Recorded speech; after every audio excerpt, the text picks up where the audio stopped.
الحمد لله نحمده ونستعينه ونستغفره ونؤمن به ونتوكل عليه ونعوذ بالله من شرور أنفسنا ومن سيئات أعمالنا من يهده الله فلا مضل له ومن يضلله فلا هادي له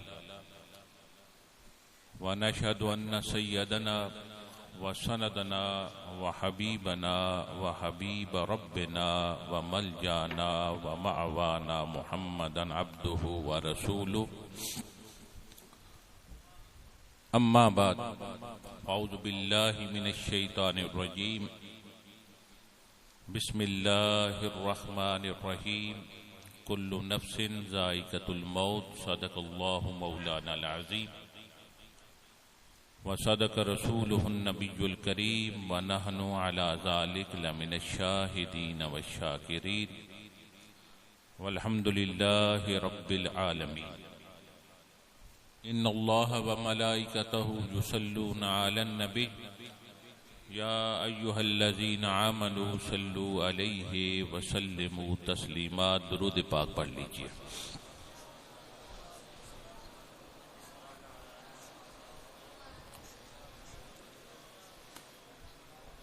حمد و صلاۃ کے بعد محترم المقام استاذ العلماء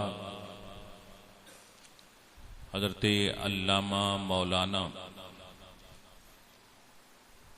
مفتی محمد عنایت اللہ خان صاحب آف میاں والی، محترم المقام حضرت علامہ مولانا قاری اللہ بخش صاحب خطیب و امام جامعہ مسجد حاضہ، محترم المقام استاذ القرآن زینت القرآن حضرت قاری بشیر احمد صاحب نقشبندی مجددی آف میاں والی، حضرت علامہ مولانا ظہیر الحسن صاحب آف میاں والی، استاذ الحفاظ استاذ العلماء حضرت علامہ مولانا قدرت اللہ خان صاحب آف میل شریف، محترم المقام حضرت حافظ محمد سجاد صاحب، جملہ علماء کرام جو تشریف فرما ہیں،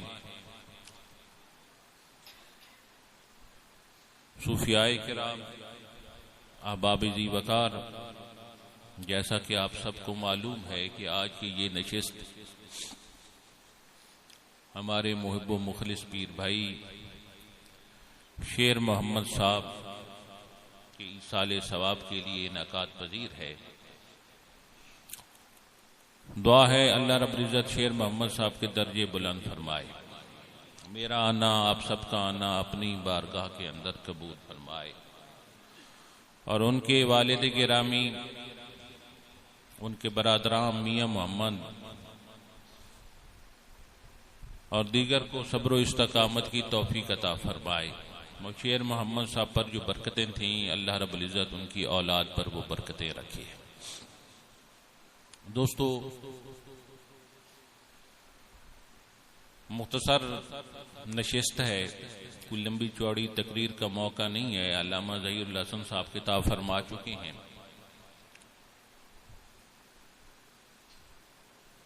دوستو، دنیا میں کئی موضوعات ہیں، آپ جس پر ڈسکس کرتے ہیں، بات کرتے ہیں. کبھی کسی موضوع پر گفتگو کرتے ہیں، کبھی کس موضوع پر گفتگو کرتے ہیں. اگر ہم لا الہ الا اللہ پر گفتگو کرنا شروع کر دیں، سچی بات ہے لا الہ الا اللہ، اس سے سچی بات اور کوئی نہیں ہے. تو کتنے لوگ آپ کے ساتھ اختلاف کریں گے، کلمے پہ اختلاف ہوگا، خدا کی وحدانیت پر گفتگو کریں گے تو اس پر بھی اختلاف ہوگا، خدا کی الوہیت پر گفتگو کریں گے تو اس میں بھی اختلاف ہوگا، رب تعالیٰ کی جلالیت پر گفتگو کریں گے تو اس میں بھی اختلاف ہوگا،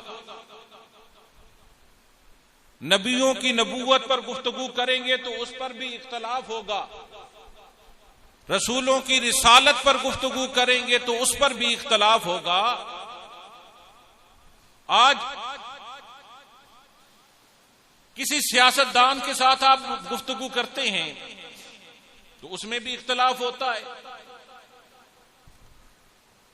بڑی ترقی ہو گئی سائنس اور ٹیکنالوجی میں، آپ اس پر بھی گفتگو کریں گے تو اس میں بھی اختلاف ہوگا۔ کہنے کا مقصد یہ ہے ہر موضوع میں اختلاف ہے، مگر موت ایک ایسا موضوع ہے جس میں کسی کو اختلاف نہیں ہے۔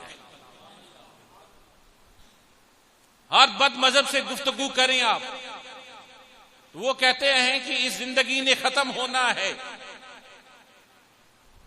ہندو سے بات کر لیں آپ تو وہ کہتا ہے اس جنم نے ختم ہونا ہے، سکھ سے بات کریں تو وہ کہتا ہے اس جنم نے ختم ہونا ہے۔ آپ جس سے بھی بات کریں، عیسائی ہو یہودی ہو، وہ کہتا ہے اس زندگی نے ختم ہونا ہے، اور مسلمانوں سے بات کر لیں تو وہ بھی کہتے ہیں کل نفس ذائقۃ الموت، ہر نفس نے موت کا مزہ چکھنا ہے، یعنی موت ہر کسی کو آنی ہے۔ یہ ایک ایسا موضوع ہے جس میں اختلاف ہو نہیں ہے۔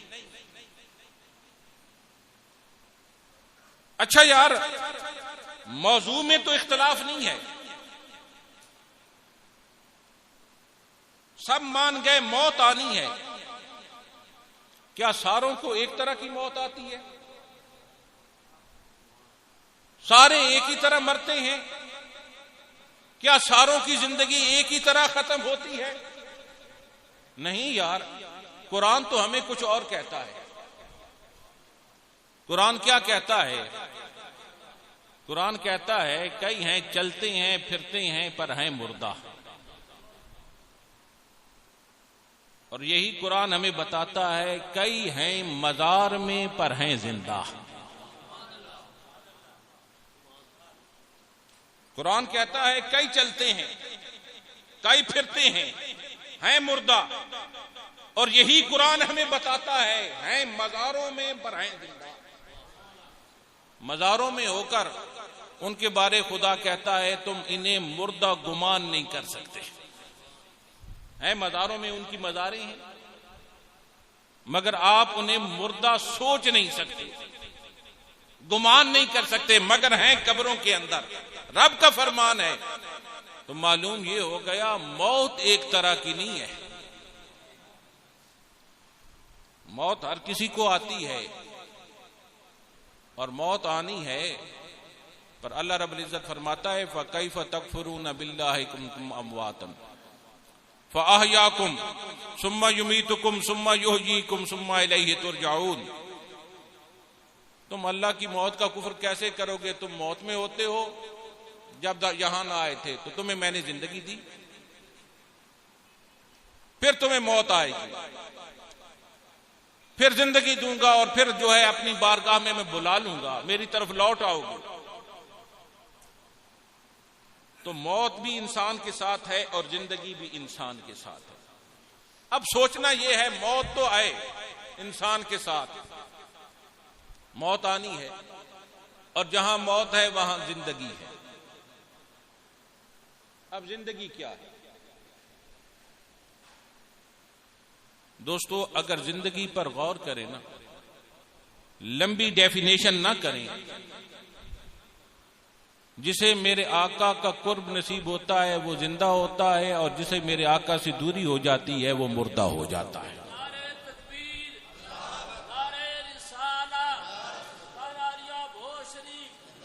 میرے آقا کا جسے قرب نصیب ہوتا ہے وہ زندہ ہوتا ہے، حالانکہ قرآن نے کہا ہے وہ قبروں میں ہیں پر تم انہیں مردہ نہیں کہہ سکتے۔ اور یہی قرآن کہتا ہے چلتے پھرتے ہیں پر ہیں مردہ. تو زندگی کو سمجھنا ہے تو سرکار کی نسبت کو سمجھو، سرکار کے قرب کو سمجھو. جسے میرے آقا کا قرب نصیب ہوتا ہے اللہ رب العزت اسے زندگی عطا فرماتا ہے، اور جسے میرے آقا کا قرب نصیب نہیں ہوتا وہ چلتا پھرتا رہے پر ہے. آپ کہیں گے یہ کیسے بات کرتے ہو یار، میرے نبی کی تو یہ شان ہے. ہم جن پتھروں کو مردہ سمجھتے ہیں وہ پتھر اگر میری سرکار کی بارگاہ میں آ جاتا ہے اور اسے قرب نصیب ہو جاتا ہے اور میرا سرکار اس کی طرف اشارہ کر دیتا ہے تو وہی پتھر بول کے کلمہ پڑھ لیتا ہے. تو بولنا زندگی نہیں ہے. پتھر ہو انسان تو کجا، پتھر بھی ہو اسے میرے نبی کا قرب نصیب ہوتا ہے تو اللہ رب العزت اس پتھر کو بھی زندگی عطا فرما دیتا ہے. اور میرے آقا نے تو یہاں تک فرمایا ہے میری بعثت سے پہلے میں اس پتھر کو جانتا ہوں جو میری بعثت سے پہلے مجھ پر درود پڑتا تھا. درود پڑتا. تو میرے آقا کا قرب اگر پتھروں کو نصیب ہوتا ہے اللہ انہیں زندگی بخشتا ہے. کیا صرف پتھروں کو زندگی بخشتا ہے؟ نہیں. اگر خشک لکڑی بھی ہو نا، خشک لکڑی بھی ہو اور میرے آقا اس کے ساتھ تکیہ لگا دیں، ٹیک لگا دیں، اپنے جسم کو مس کر لیں، لگا دیں میرے آقا علیہ الصلوۃ والسلام کا جسم عطر اس لکڑی کو ساتھ، بس اس کو لگنے کی دیر ہوتی ہے وہی لکڑی روتی ہے اور جو روتا ہے اسے زندگی میسر ہوتی ہے.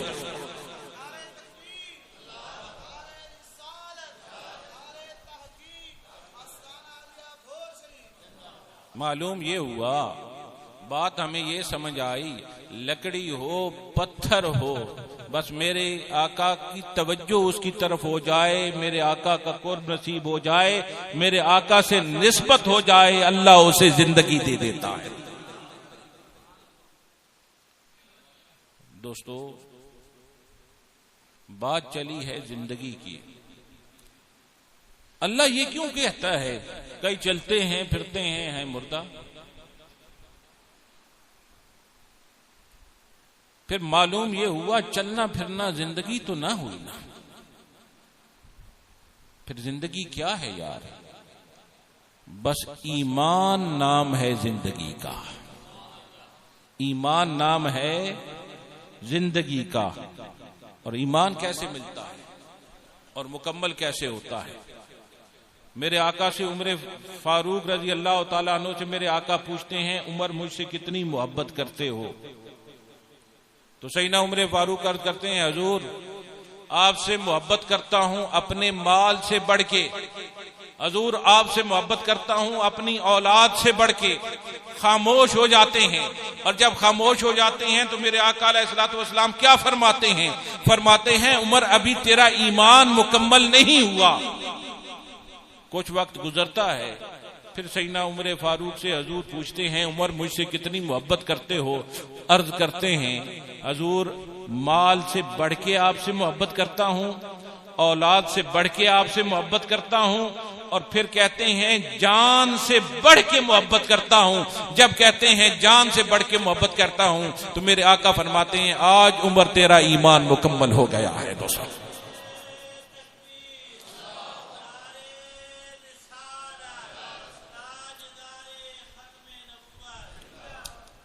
دوستو بات یہ ہے تو ایمان نام ہے میرے آقا علیہ الصلوۃ والسلام سے محبت کا، اور جان سے بڑھ کے جو سرکار سے محبت کرتا ہے اس کے پاس ایمان کی دولت ہوتی ہے. دوستو اس لیے سرکار نے فرمایا عمر آج تیرا ایمان مکمل ہو گیا ہے. معلوم یہ ہوا مال جتنی محبت کرتا ہے تو ایمان مکمل نہیں ہے، اولاد جتنی محبت کرتا ہے تو ایمان مکمل نہیں ہے، جان سے بڑھ کے مصطفیٰ سے جو محبت کرتا ہے اللہ رب العزت اسے ایمان کی دولت سے مالا مال کر دیتا ہے. ایمان ہی تو زندگی ہے. جس کے پاس ایمان ہے زندہ ہے، اور جس کے پاس ایمان نہیں ہے وہ مردہ ہے. کتنی حدیثیں ہیں یار، میں آپ کو سناؤں. میرے آقا سے ان کو قرب ملتا جاتا ہے، اللہ رب العزت انہیں زندگی دیتا جاتا ہے، ان میں علامات زندگی پائی جاتی ہے. جیسے میں نے مثال دی، پتھر بول اٹھے تو زندہ ہی بولتے ہیں، مردے تو نہیں بولتے نا یار. درخت رو اٹھا، اب مردے تو نہیں روتے نا، زندہ ہی روتے ہیں. معلوم یہ ہوا پتھر بھی ہو درخت بھی ہو، میرے آقا کے قرب میں جاتا جائے اللہ اسے زندگی دیتا جاتا ہے. تو مالک ہے، خالق ہے، وہ زندگی دینے والا ہے، وہی بخشنے والا ہے. تو اس نے کون سا در بتایا ہے؟ میرے آقا علیہ الصلوۃ والسلام کا در اقدس بتایا ہے. اب دیکھو نا یار، بات چلی ہے ایمان کی، اور ایمان سرکار سے محبت سے ہو تو مکمل ہوتا ہے. دیکھیں، آپ مکہ شریف کی طرف غور کریں، مدینہ شریف کی طرف غور کریں، اور اپنے ذہنوں میں تخیل لائیں. آج سے 1450 سال پہلے کا مکہ کی طرف خیال کرتے ہیں تو ادھر کعبہ ہے،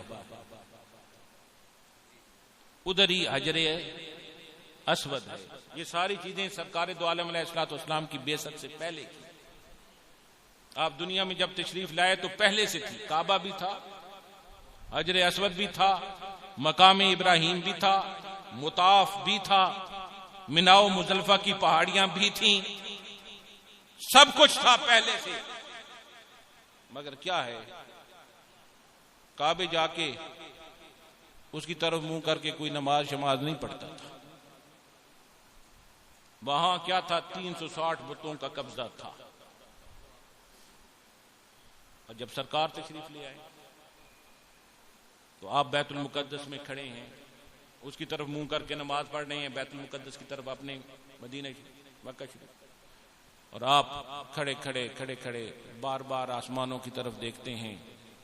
تو اللہ رب العزت کیا فرماتا ہے؟ مسجد قبلتین میں ہیں آپ، بس وہیں کھڑے سرکار دو عالم علیہ السلام کا رخ ادھر کعبے کی طرف ہوتا ہے. اور جب رخ کعبے کی طرف ہوتا ہے، مسجد قبلتین ہے مدینہ پاک، وہیں سے رخ پھرا تو کیا ہوا؟ جیسے رخ پھرا اللہ رب العزت نے کیا کیا؟ اپنا گھر بدل دیا. سرکار کا رخ پھرتا ہے تو گھر بدلتا ہے، اور ساری دنیا جو اس وقت دنیا میں موجود تھی، کائنات میں موجود تھی، آنے والی نسلوں تک اعلان ہو گیا اب بیت المقدس کی طرف تم نے نماز نہیں پڑھنی، ادھر پڑھنی ہے. کیا وجہ تھی؟ وجہ فقط یہ ہے، اللہ رب العزت نے اس کل کائنات کا نظام مصطفیٰ کے ساتھ رکھا ہوا ہے. جدھر اس کے یار کا رخ ہوتا ہے، اس کمرہ ہو، کوٹھا ہو، پتھروں سے بنا ہوا ہو، اللہ کہتا ہے مہیورا رخ ہو گیا اس کی طرف. اور اسی مصطفیٰ کا رخ اس گوشت کے لڑتھڑے کی طرف ہوتا ہے، دل کی طرف ہوتا ہے، ہوتا دل ہے. جب مصطفیٰ کا رخ اس دل کی طرف ہو جاتا ہے، وہی دل جو ہوتا ہے رب. دیکھیں نا یار، دل تو ابو بکر کے پاس پہلے سے تھا، عمر کے پاس پہلے سے تھا، ذوالنورین کے پاس پہلے سے تھا، علی کے پاس پہلے سے تھا. مصطفیٰ کا رخ اس دل کی طرف ہوا ہے تو وہ دل جو ہے تبھی رب کا گھر.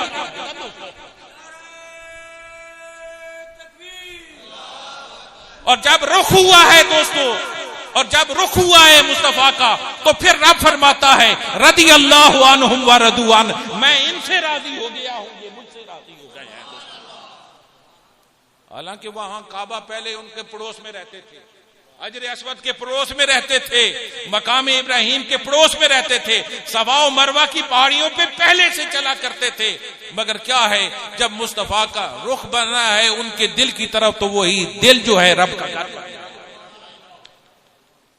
تو زندگی کیا ہے یار؟ میرے آقا علیہ الصلوۃ والسلام کے قرب کا نام زندگی ہے. چاہے جو بھی ہو اللہ اسے زندگی دے ہی دیتا ہے. حضور کی اونٹنی نہیں تھی ازبا، اور سرکار اس کے قریب سے گزرے تو کہنے لگی السلام علیکم یا امام الانبیاء. سرکار نے مڑ کے دیکھا تو اونٹنی بول رہی تھی. میرے آقا نے فرمایا اے اونٹنی تو بول رہی ہے اور تجھے کیسے پتا کہ میں امام الانبیاء ہوں؟ تو وہ کہنے لگی میں ایک یہودی کی قبضے میں تھی، میرا پہلا مالک یہودی تھا. ایک دن میں وہاں اس کے گھر سے بھاگ گئی جنگل کی طرف، درندوں نے مجھ پہ حملہ کیا. ان درندوں میں سے ایک درندہ بول اٹھا، کہا اس کے قریب نہ جانا، یہ امام الانبیاء کی سواری ہے. امام الانبیاء کی سواری ہے. اس دن مجھے پتا چلا کہ میں نے آپ کی سواری بننا ہے. میرے آقا علیہ الصلوۃ والسلام نے فرمایا تو کیا چاہتی ہے؟ کہنے لگی میں چاہتی ہوں جس طرح اس دنیا میں مجھے آپ نے قرب نصیب کیا ہے نا، مجھ پہ سوار ہوئی ہیں، کل آپ جب جنت میں ہوں تو وہاں بھی مجھ پہ سواری فرمائیں. سرکار نے فرمایا تیری خواہش پوری ہو گئی. پھر یار آقا علیہ الصلوۃ والسلام سے عرض کرنے لگی حضور آپ نے مجھ پہ سواری کی ہے، میں چاہتی ہوں جب آپ پردہ فرما جائیں تو اس کے بعد کوئی مجھ پر سوار نہ ہو. سرکار نے فرمایا تیری یہ خواہش بھی پوری کر دی گئی ہے. اونٹنی تھی. دوستو میرے آقا علیہ الصلوۃ والسلام نے حضرت فاطمہ الزہرا کو بلایا اور فرمایا اے فاطمہ یہ میری اونٹنی ہے، سواری ہے، میرے وصال کے بعد اس پر کوئی سوار نہ ہو، کوئی سوار نہ ہو. دوستو حضرت فاطمہ الزہرا جب حضور پردہ فرما گئے روز اپنے ہاتھوں سے اس کو چارہ ڈالتی تھی.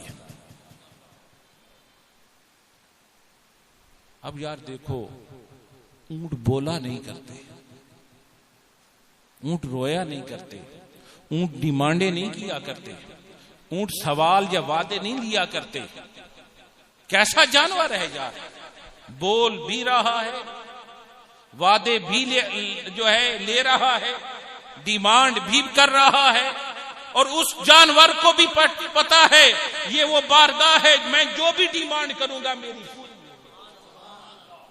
آپ اپنی جنت کی بات کرتے ہو اور وہ اونٹنی ہو کے کہہ رہی ہے حضور آپ جب جنت میں ہوں گے تو مجھے بھی ساتھ رکھنا، میں بھی وہیں ساتھ. اسے پتا ہے جس کو میرے آقا کا قرب نصیب ہو جاتا ہے میرے آقا کی وجہ سے اللہ رب العزت وہ جانور بھی ہو سے جنت. تو دوستو سرکار دو عالم علیہ الصلوۃ والسلام کا نام جو ہے جس سے کی محبت ہے سرکار کے ساتھ اس کے پاس ایمان ہے. اگر ایمان دل سے نکال لیں میرے مصطفیٰ کا، محبت نکال لیں مصطفیٰ پاک کی، تو کچھ بھی باقی نہیں بچتا. دوستو بات یہ ہے رب کی یاد کرو، رب کا ذکر کرو. یہ زندگی ختم ہونی ہے. کل نفس ذائقۃ الموت، ہر نفس نے موت کا مزہ چکھنا ہے. زندگی ختم ہونی ہے. صدا نہ باغاں بلبل بولے تے صدا نہ باغ بہارا، صدا نہ باغاں بلبل بولے تے صدا نہ باغ بہارا، صدا نہ ماپے حسن جوانی تے صدا نہ صحبت یارا. یہ ہمیشہ نہیں ہے. کلیا چھڑ کے ٹر گیا، کلیا چھڑ کے ٹر گیا ماہی تے پا گیا وچ فکراں، پارٹی لیر پرانی وانگوں تے ٹنگ گیا. پرانا کپڑا ہوتا ہے نا وہ کی کر کے درخت پہ لگا دے، جدھر کی ہوا جو ہے نا چلتی ہے وہ وہیں سے کٹتا ہے. پارٹی لیر پرانی وانگوں تے ٹنگ گیا وچ فکراں، یعنی یہ دنیا میں امتحان ہی امتحان ہے، جدھر کی ہوا چلتی ہے وہیں سے بندہ کٹتا ہے. زندگی ہمیشہ نہیں رہنی. کل نفس ذائقۃ الموت، ہر نفس نے موت کا مزہ چکھنا ہے، پر زندگی مقصد کے مطابق ہونی چاہیے. اور مقصد کیا ہے؟ رب کی یاد ہے. اور کل نفس ذائقۃ الموت، موت تو آنی ہے، پر کیا ہے زندگی مقصد کے مطابق ہے تو آپ کامیاب ہیں، زندگی مقصد کے مطابق نہیں ہے تو آپ ناکام ہیں. دوستو مقصد ذہن میں رکھو، زندگی گزارو. پھر مصطفیٰ کی نسبت ہوئی بیڑا پار، بیڑا پار ہے۔ وہ شاہ نصیر نے کہا تھا رسوا نہ ہونے پائے، رسوا نہ ہونے پائے قیامت میں کل نصیر۔